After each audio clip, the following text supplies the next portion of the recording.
After reusing to help pay for my college, parents now expect me to give $150,000 for my sister's expensive wedding. So I refused them, remembering the words they said many years ago. Then sister burst into my apartment. I grew up in a small town, in a modest 2-story house with my parents, and my older sister Grace. She was just 2 years older than me, but sometimes it felt like we lived in completely different worlds. My father owned a small cafe that brought in enough to keep us comfortable, while mom stayed home and occasionally helped out at the restaurant. It wasn't a luxurious life, but we got by. Well, most of us did. Grace, sweetheart, that presentation was absolutely brilliant. I remember mom gushing one evening after a school event. You're going to go so far in life. You're just so talented. I stood in the doorway still holding my own certificate from the science fair, but nobody seemed to notice. It was always like that. Grace was the star, and I was the shadow. That was the pattern of my childhood. Grace got the latest iPhone while I inherited her old one with the cracked screen. She wore designer clothes while I got her hand-me-downs. Every family gathering became a showcase of Grace's achievements. Did you hear about Grace's SAT scores? Dad would proudly tell our relatives, top percentile. And she's president of the debate club too. I learned to fade into the background during these conversations. Knowing my straight B's and position as treasurer of the environmental club wouldn't merit a mention. It wasn't that I was doing poorly, I was doing fine. But in our house, fine might as well have been failure. Stella, mom said to me once when I was helping her fold laundry, you should really think about practical career options. Maybe something in retail or service. There's nothing wrong with honest work. The word stung, but I'd gotten used to the constant reminders of my perceived limitations. What I hadn't gotten used to was the way they seemed to actively work to reinforce them. Looking back now, I realize that those early years were setting the stage for everything that would follow. The constant comparisons, the subtle put-downs, the clear message that I was somehow less than my sister, it all left marks that would take years to heal. But sometimes the deepest wounds become the strongest motivations, and my family had no idea how their treatment would eventually come back to shape all our futures. I still remember the day Grace got her college acceptance letter. The whole house erupted in celebration. Mom made her favorite dinner. Dad brought home an expensive bottle of wine, and they spent the entire evening making plans for her future. Our brilliant girl is going to one of the best colleges in the city. Mom couldn't stop beaming. We've been saving for this moment since you were born, sweetheart. I sat quietly at the dinner table, pushing food around my plate, trying to imagine what my own celebration would be like in 2 years. I should have known better. When my turn came, the response couldn't have been more different. I'd worked hard to maintain good grades, joined clubs, and even took extra courses to boost my college applications. But none of that seemed to matter. College? Mom's laugh was sharp and dismissive when I brought up the subject. Stella, be realistic. We just can't afford to send you to. Besides, you're not really college material. But what about all the money you saved for Grace? I asked, my voice shaking. Dad cleared his throat uncomfortably. That was different. Grace had a clear path, exceptional grades. You're more suited for practical work. Speaking of which, I could use another waitress at the cafe. I couldn't believe what I was hearing. I could work while studying, I pleaded. Please, just help me get started. We could borrow from relatives or take out a loan. I'll pay back every penny with interest. I'll even get it in writing with a lawyer. We never borrow from anyone in principle, Mom said coldly. We don't borrow money and we're not going to change our principles for you. You need to accept your limitations and find a suitable job. I spent that night crying in my room, but by morning, determination had replaced my tears. I went to the only people who had ever truly seen me, my grandparents. Grandpa, Grandma, I need your help. I explained everything through tears at their kitchen table. I can't just give up on college. I can't. Grandpa's eyes were filled with a mixture of anger and sadness. We don't have savings, sweetheart, but let me see what I can do. No grandchild of mine is going to have their dreams crushed like this. The next few weeks were a roller coaster of emotions. First, the disappointment of the bank rejecting the loan application. Then, the shocking moment when Grandpa announced he was selling their old country house and the plot of land it sat on. The sale of the property provided exactly enough for my college tuition. I applied to study investment management in a city far from home, as far as I could get from the constant reminders of my family's lack of faith in me. The day I left, Mom and Dad didn't even come to say goodbye. Only my grandparents stood at the bus station, Grandma hugging me tight while Grandpa wiped away what he tried to pretend weren't tears. From that day forward, I cut ties with my parents completely. When breaks came and I had to return to town, I stayed with my grandparents in their now smaller house. Their sacrifice meant everything to me, and every time I walked into their modest home, I was reminded of what real family support looked like. After 4 years of hard work, I finally graduated with my degree in investment management. I returned to my hometown with big dreams and a freshly printed diploma, but reality hit hard. The job market wasn't exactly welcoming to new graduates, and I spent weeks sending out applications without any promising responses. Eventually, I landed a position at a small trading company. It wasn't the prestigious investment firm I'd imagined working for, but it was a start. I found a modest apartment on the outskirts of town, nothing fancy, but it was mine, paid for with my own money. Then came the call I never expected. Stella? Grace's voice was sugary sweet on the phone. It's been ages. You should come over for dinner this weekend. I'd love to catch up. Something in her tone should have warned me, but I agreed. Maybe time had changed things. Maybe we could finally have a real relationship as adults. I couldn't have been more wrong.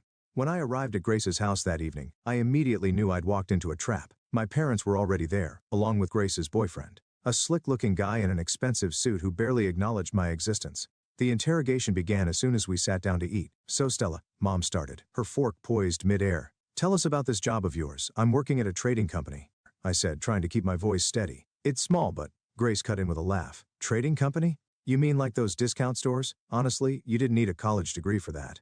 Anyone could walk in off the street and get that job." Unlike Grace, Mom beamed, who's a manager at the Citibank. "And Thomas here is a lawyer with Anderson and Pierce." Grace's boyfriend nodded smugly. "Top law firm in the state. I told you college wasn't necessary for you," dear Mom sighed. "Such a waste of your grandfather's property." Dad chuckled, swirling his wine glass. "Hey, my offer still stands. I could use an educated waitress at the cafe. Think how impressed the customers would be. Would you like fries with that from someone with a college degree?" They all laughed, except me. I stared at my plate, pushing the food around just like I used to do as a child. "Where did you say you're living now?" Grace asked, though I hadn't mentioned it yet. "I found a place on Cedar Street," I replied quietly. The table erupted in theatrical gasps. "Cedar Street?" Grace's eyes widened in mock concern. "Oh, Stella, that's literally the worst neighborhood in the city." Only she paused for effect. "Well, you know, people who can't afford better live there." "Beggars, she means beggars," Mom stage whispered, and they all laughed again.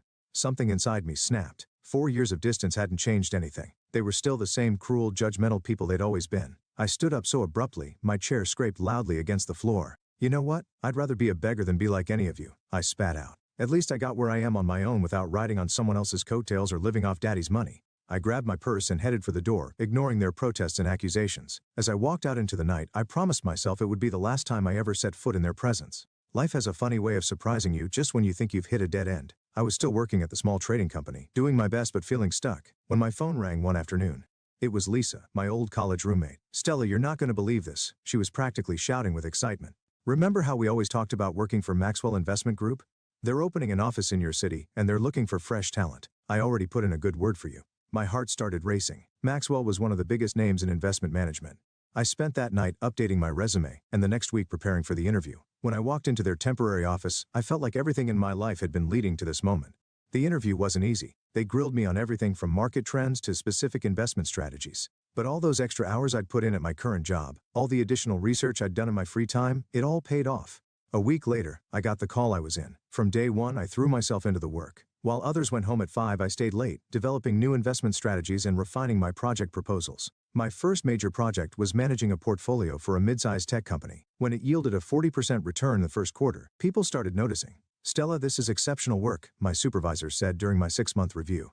Along with his praise came a bonus that was larger than my entire year's salary at the previous company. But it wasn't enough. I worked harder, took on bigger projects, built a reputation for turning struggling investments into gold mines. The bonuses kept getting bigger, and I had a plan for every penny. 2 years after starting at Maxwell, I walked into a luxury car dealership.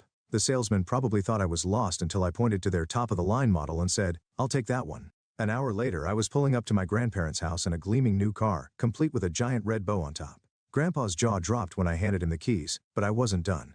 The next month, I closed on a stunning apartment in the Heights, the most prestigious new development in the city. Floor-to-ceiling windows, marble countertops, and a view that made you feel like you owned the whole city. I was walking out of my building one morning, coffee in hand, when I heard a familiar voice. "Stella?" Grace stood there in her designer workout gear, looking like she'd seen a ghost. "What are you doing here?" I took a slow sip of my coffee, savoring the moment. "Oh, I live here," I said casually, pointing to the penthouse level of the building. "Just bought it, actually." The look on Grace's face was priceless, a mixture of disbelief, shock, and something else. For the first time in our lives, I saw envy in my perfect sister's eyes. A week after my encounter with Grace, my phone rang. Seeing my parents' number on the screen was surprising enough. They hadn't called me in years. Even more surprising was that they were in the neighborhood and wanted to stop by. I agreed, more out of curiosity than anything else. When they walked into my apartment, their expressions were priceless. Mom's eyes darted from the panoramic windows to the designer furniture, while Dad stood awkwardly in the entrance as if afraid to touch anything. "This is quite impressive." Mom managed, running her finger along my marble kitchen counter. "You must be doing very well for yourself." "I am," I replied, simply offering them seats on my Italian leather sofa. They exchanged glances before Mom cleared her throat. "Well, we actually have some news. Grace is engaged to Thomas. They announced it last month at the engagement party." An engagement party I hadn't been invited to, of course. "They're planning the wedding for 6 months from now," Mom continued, her voice getting that familiar wheedling tone I remembered from childhood. "We've offered to pay half the expenses, as is traditional." Dad shifted uncomfortably. "But it seems the total budget is, well, it's $300,000. I nearly choked on my water. $300,000? Thomas's family has certain expectations, Mom explained quickly. They're very prominent in the community. We announced we'd cover half before we knew the amount, and now. She trailed off, looking at me meaningfully. Now you need $150,000. I finished for her. Exactly. Mom brightened. And since you're doing so well, living in this beautiful apartment, working at such a prestigious firm, you want me to give you the money, I said flatly. Loan, Dad interjected. We're asking for a loan. We'll pay you back, of course. We'll even get it notarized. We know it's a lot, Mom said quickly, but we can't back out now. It would be so embarrassing with Thomas's family. They're expecting a certain standard. Like when I wanted to go to college? I interrupted. When I begged you for help. When I offered to sign a legal document promising to pay you back, Mom's face flushed. That was different. Different how? Because it was me asking? Because you told me you don't borrow money on principle? Stella, be reasonable, Dad started. Reasonable? I stood up. Like you were reasonable when you told me I wasn't college material? When you offered me a waitress job instead of helping me get an education? When you let Grandpa sell his property to help me, while you saved all your money for Grace? That's not fair, Mom protested. No, what's not fair is that you're only here because you need something from me. You didn't invite me to the engagement party. You haven't spoken to me in years, and now you want $150,000? I walked to the door and opened it. I don't loan money on principle. I believe that's a family tradition, isn't it? Mom's face turned red with anger. How dare you throw our words back at us? After everything we've done for you. Everything you've done for me? I laughed bitterly. Please leave now. They stormed out, Mom muttering about ingratitude and Dad avoiding eye contact. As I closed the door behind them, I felt a weight lift from my shoulders. For the first time in my life, I'd stood up to them on my own terms, in my own home, from a position of strength. My phone rang again the next day. This time it was Grace. What is wrong with you? She didn't even bother with a hello. Mom told me what happened. How can you be so selfish? I sat back in my office chair, watching the sunset through my panoramic windows. Selfish? That's rich coming from you, Grace. We're family, Stella. Family helps each other. You have the money. Everyone knows you're doing well now. Why won't you help with my wedding? I could almost laugh at the absurdity. Family? Now suddenly I'm family? What about when I was visiting your house and you all called me a beggar? When you mocked where I lived? When you laughed at my job? Was I family then? That was different, Grace protested. We were just teasing. You're being ridiculous now. No, what's ridiculous is that none of you spoke to me for years until you needed something. If you need money so badly, why don't you ask our parents? They're your real family after all. They made that clear enough over the years, you bitter, ungrateful bitch.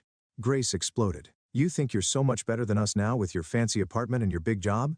You're still the same pathetic little sister who was never good enough. The line went dead as she hung up. I sat there for a moment, surprised to find that her words didn't hurt anymore. They just made me tired. A week later, I was having Sunday dinner at my grandparents' house, a tradition I'd kept up ever since college. Grandma was unusually quiet as she served the pot roast. Your parents called us yesterday, Grandpa finally said, his voice heavy. I put down my fork. Let me guess. They asked for money for the wedding?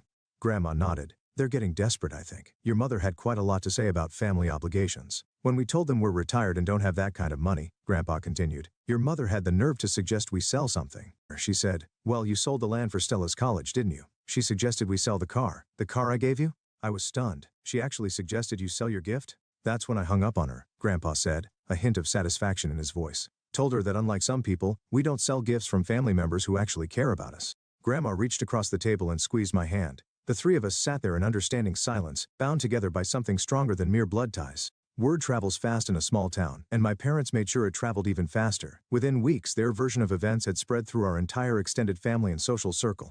I started hearing snippets of their carefully crafted narrative from various sources. Did you hear about the younger daughter? My mother's friend loudly gossiped at the local grocery store, not realizing I was in the next aisle. Got some fancy job and now she thinks she's too good for her own family. Won't even speak to them anymore, says they're too poor for her now. At church, relatives would shoot disapproving glances my way when I visited with my grandparents. My Aunt Martha called one evening, heavy with judgment. Your mother told me you wouldn't even let her into your apartment when she came to visit. How could you treat your own mother that way? I could have corrected the record, could have told everyone how my parents had only reached out when they needed money, how they'd never supported my dreams, how they'd mocked and belittled me at every turn, but I'd learned long ago that trying to defend yourself against toxic people only gives them more ammunition. Instead, I focused on my work, spent time with my grandparents, and let the gossip swirl around me like autumn leaves in the wind. My grandparents knew the truth. They'd lived through every moment of it with me and that was enough. But with 2 weeks left before the wedding, Grace made one final attempt. She showed up at my apartment unannounced wearing her most expensive outfit and her most convincing smile. Stella, we need to talk, she said, brushing past me into the living room. This has gone on long enough. We're sisters, we shouldn't be fighting like this.